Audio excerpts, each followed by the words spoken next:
100 card लोकांची यायला पाहिजे. ते जर का झालं तर नेटवर्किंग छान झालं असा एक सर्वसाधारण समज असतो. माझ्या दृष्टीने दॅट इज नॉट नेटवर्किंग. किती कार्ड मी दिली माझी किंवा किती कार्ड घेतली इज नॉट नेटवर्किंग. तुम्ही कन्व्हर्सेशन काय करता, किती मिनिंगफुल करता. आता आपण जेव्हा नेटवर्किंग मध्ये जातो तेव्हा प्रत्येकाचाच हेतू काय असतो की माझ्या धंद्याबद्दल मी म्हणजे ओपूनच टाकणार. मी अगदी चुकीचा शब्द वापरतोय पण भाड भाड भाड भाड बोलूनच सांगणार. पण तुम्हाला ते पाहिजे, ऐकायचंय, इंटरेस्ट आहे नाही, मी कासाठी आलोय नेटवर्किंग. तर नेटवर्किंग कुठे चांगलं होतं तुमच्या दृष्टीने, कुठलाही तुमचा बिझनेस असेल तरी, की दुसऱ्या माणसाला बोलणं करणं. मी म्हणण्यापेक्षा की माझं नाव हे आणि माझं एक बाबा होम बेकरीचा व्यवसाय आहे हे सांगण्यापेक्षा तुम्ही काय करता हे जर का विचारलं तर त्या माणसाला इंटरेस्ट राहतो. का?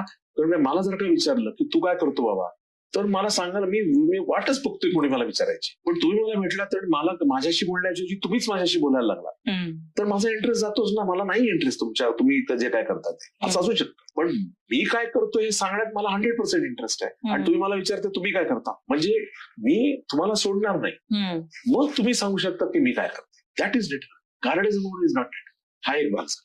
आता समजा कार्ड आली आहेत तर तुम्ही म्हणाल तसं लगेच दुसऱ्या दिवशी किंवा नक्कीच त्या दिवशी कधीही परत त्यांना मेल हे करणं, कारण प्रत्येक जणच कार्ड घेऊन घरी जातं, दुसऱ्या दिवशी ऑफिसमध्ये जातं, कार्ड घेतं आणि लगेच ईमेल व्हॉट्सअप वगैरे करायला लागतं. तुम्ही जाऊ दे, एक आठवड्याचं जाऊ द्या, काय फरक पडतो.